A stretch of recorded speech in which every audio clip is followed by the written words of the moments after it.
Welcome to the Growth Pod. Today on the podcast, we have Rich Brooks, who is the founder of Flight New Media and a nationally recognized speaker on entrepreneurship, digital marketing, and social media. He is the author of The Lead Machine, the small business guide to digital marketing, a book that helps entrepreneurs and marketers reach more of their ideal customers online. Rich has appeared in Inc. magazine, The Huffington Post, FastCompany.com, CNN.com, The Social Media Examiner, and many others. Rich, welcome to the podcast. Angela, thank you for having me. I am so excited for our discussion today. You're going to be sharing how we can build our audience and find more of our ideal customers. And with that, you're also going to be sharing how we can attract less bad customers. But before we get started, can you share a little bit about why you're the expert that we should be listening to on this topic? I hate to say that I'm the expert on anything, but I have been doing this for quite some time. Flight New Media, I started 27 years ago, and we've worked with thousands of businesses over the years on all elements of their digital marketing and including branding. So, why people should be working with them, what makes them stand out or be remarkable. And I also, like you, have a podcast, The Agents of Change. We just dropped episode, I think it was 537. So, I've been doing podcasting for over a decade, interviewing other digital marketing experts. So I've been around and I've seen a few things. Amazing. I am even more excited now for our conversation today. The first thing I want to ask, because our conversation is going to focus around content, how can we create content that people even read in the first place? I understand the value of creating it, but what happens after I create it? How do I get people to read it?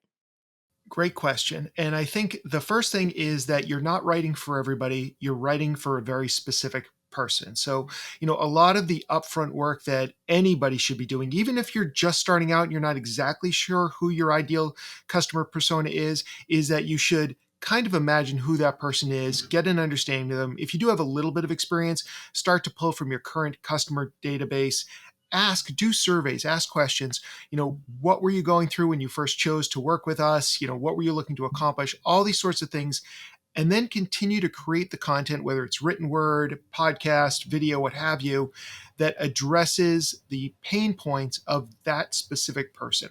That's going to help a lot. And I do believe that, whether you're driving traffic to your content through search engine optimization or social media or digital ads or some other format, that the more you focus the content around a specific person's pain point, the more likely it is to get seen, get served up by the search engines, and then get shared by like minded individuals. Yeah, I think it's so important what you said. Even if you don't know who you're speaking directly to, try and create an idea. And I think this is something that people really overthink in the beginning, but it's something that you refine over time. You're not necessarily going to know straight out of the gate when you're starting your business the exact type of person that you're talking to. But like you said, by having a general idea, you're able to create content that's more relatable and will bring the right type of person in. And then over time, possibly you can refine your message and really find where, your sweet spot is. Yeah, and you may move up market over time. You may start with you're just working with, I don't know, mom and pop shops. And then, at some point you realize that you can do better work for people who can invest more in their marketing or invest more in whatever you're offering. And so you start to move up market, and that's totally fine. You can take some of your old content and actually repurpose it for that audience. You can be aspirational for the person that you're writing for. I love that. So I think we all kind of understand the importance of creating content, but how do we go about building an online presence that turns these people who are visiting our written content into paying customers? That answer has evolved over time. And even if you had asked me a year ago, I might have given you a slightly different answer. SEO, search engine optimization, has always been something that I've kind of focused on over all my years and all the changes, because I know from looking at my analytics and my clients' analytics that SEO and organic search tends to drive the highest amount of conversions, the people who are more likely to fill out a contact form or click on a buy now button, what have you. So I think that, in the past, I would have said, let's definitely focus on creating better content for your blogs, for your content. But as I've realized over the past few years, and maybe this has been a shift, is you're really going to get more bang for your buck on what I might call your sales pages or your service pages. So you can't just rely on your service pages. There's a lot of other benefits to blogging, and when I say blogging, it could also be a podcast, could also be videos. But you really want to optimize some of those service pages, because if you look at your analytics, your GA4, and you've set up things like conversions or goals, which I recommend everybody do, then you can kind of go into your website, see where your traffic's coming from and what has the highest conversion rate. And I'm guessing that what you'll find is that the people who landed on your homepage or one of your service pages converted, took whatever that desired step was, at a much higher rate than people who read your blogs. And so that may make you feel, well, why do I need a blog then? Why don't I just create the world's greatest service pages and, it's going to be like banking money? But to get people to your website in the first place, you have to kind of build up some momentum. And I think that's where blogging and similar content creation can really help. It may not immediately lead to sales, but it does kind of help you show your expertise. It could lead people from your blog to a service page and then to your contact page. So you need to do both of these things, but you might want to focus on really optimizing those service pages to address the pain points of your audience. Okay, that's interesting. So when you're building out a service page, I think people who are listening are probably familiar with a landing page and obviously like the key components of a website. But how does a service page differ from what we would think of as like a stereotypical landing page that you would use as like, for your paid ads or for a sales page for maybe a course you're selling? How do the service pages differ? Well, when I create a landing page, one of the first things I almost always do is strip out the navigation, because like you said, it is a very specific job. So I'm sending somebody from paid ad, a paid social ad, paid search ad, or maybe an email campaign, what have you. And all I want to do is get them into that page and then out through the other side. When I'm thinking about a service page, that's one of many pages people may land on or visit while they're on my website, moving through my navigation. So conceptually, a lot of the content might be the same, but what I want to do when I'm thinking about a service page is, first of all, I'm not going to list all my services on one page. That's what I see a lot of businesses doing, and that's a mistake. So, for a company like ours, which is a digital agency, we might have one page that talks just about SEO and what we do, another page that talks about just about Google ads and what we do, Facebook ads and what we do, so branding and what we do. And what I'm doing on those pages is I'm trying to address some of the pain points of my ideal customers. Who have I helped in the past? What were they going through? And writing that content to kind of address those pain points, because people don't want to get sold to, but they do want to learn a little bit about it. So I'm going to try and answer all the questions they may have.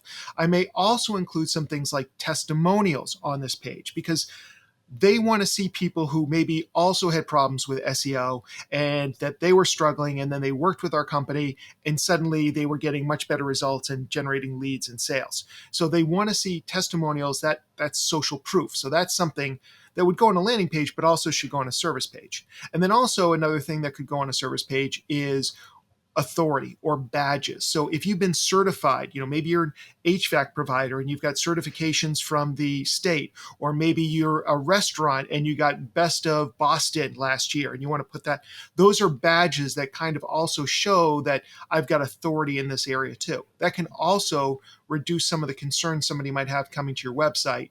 And again, these are also excellent things to put on a landing page, but there's also, the landing page is so straight and narrow, just like a tunnel, where a service page, people may move from place to place on your website. Ultimately, my goal as a website creator is to get them from my service page to my contact form, whether it's at the bottom of my page or whether I link off to a specific page that has a contact form on it. But those are some of the key elements that would go towards creating a service page that's really going to help you convert visitors into prospects and leads. Amazing. And if somebody is a product-based business instead of a service-based business, do you recommend product pages or PDPs take the place of the service page? And how do you display your service pages in the nav?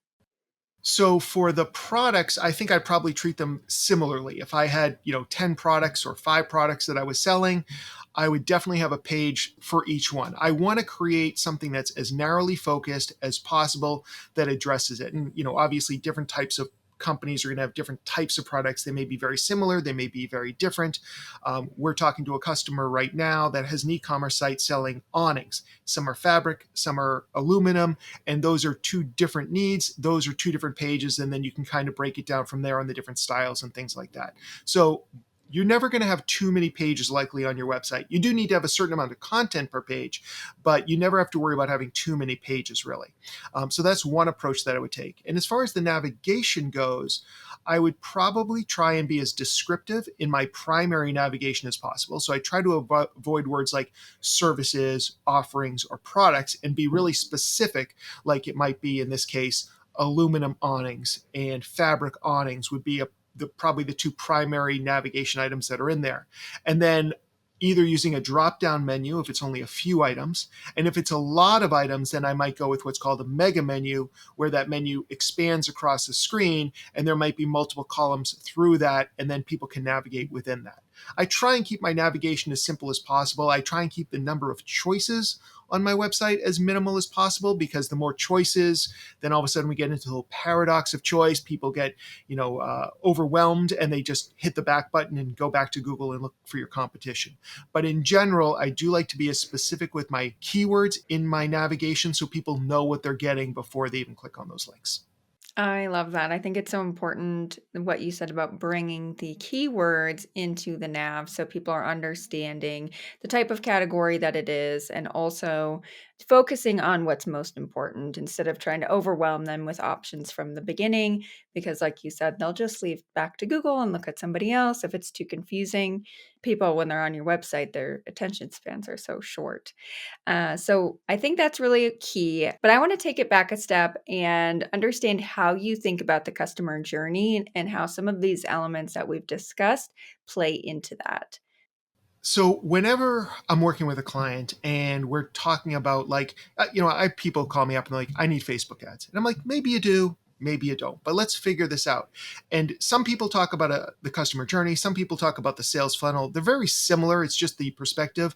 I prefer the customer journey. I recommend that we as marketers and as owners really try and understand what was the pathway that led people to choose us in the first place.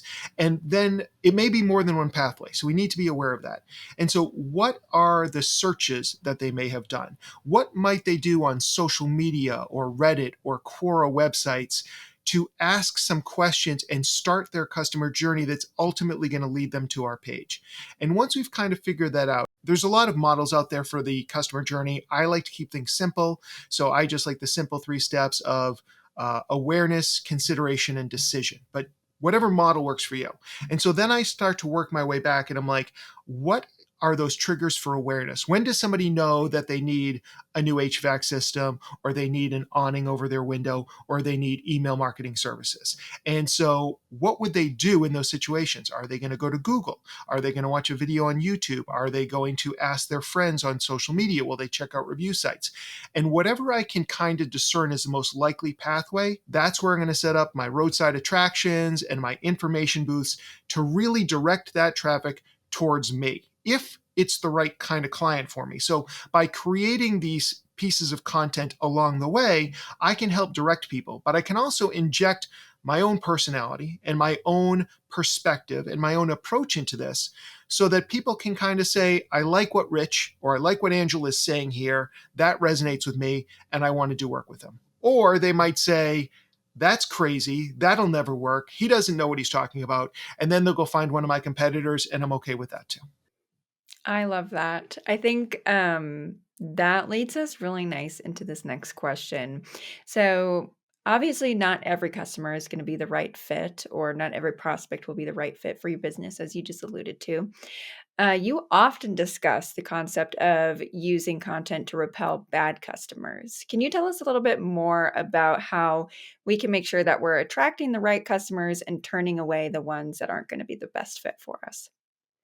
Yeah, and this is something that you kind of learn a little bit by doing. The more experience you have, the better you get at spotting those red flags along the way. But anybody who's been in business for any length of time has had those clients. I don't want to call them bad clients. Let's just say that they're not good fits. They're not in alignment with us. And so that's a really critical thing. So you need to decide what are the type of, and this is like a good exercise to do, is looking at your favorite clients, your best clients. What is it about them? And if you've had some bad client experience, what was it about those clients also that made them bad fits for you? And so then you can start putting into whether it's your kind of like marketing content and blog content, which is more on the educational side, or on your service pages and even in your proposals. Like all of that should go in there. So, for example, for us, one of the things we've realized is we really need somebody who is going to respond to us in a timely fashion. Like every project that has gone poorly in my history is usually because the client has gone MIA for a while. So we talk about that and the importance of showing up for meetings and the importance of committing to this process and doing these things. And we talk about how it's going to be a lot of work in certain areas. And these are certain things that you need to be aware of. And by doing that, I know that we're pushing away certain people who are looking for a different type of solution.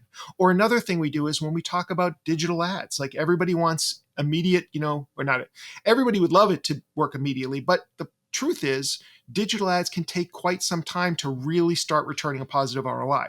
So we write about the fact that you've got to be patient and it's going to take time and it's an iterative process. So if somebody is looking for a get rich quick solution, they're not going to choose us, which is great because then we're not going to disappoint them because we don't believe in get rich quick solutions.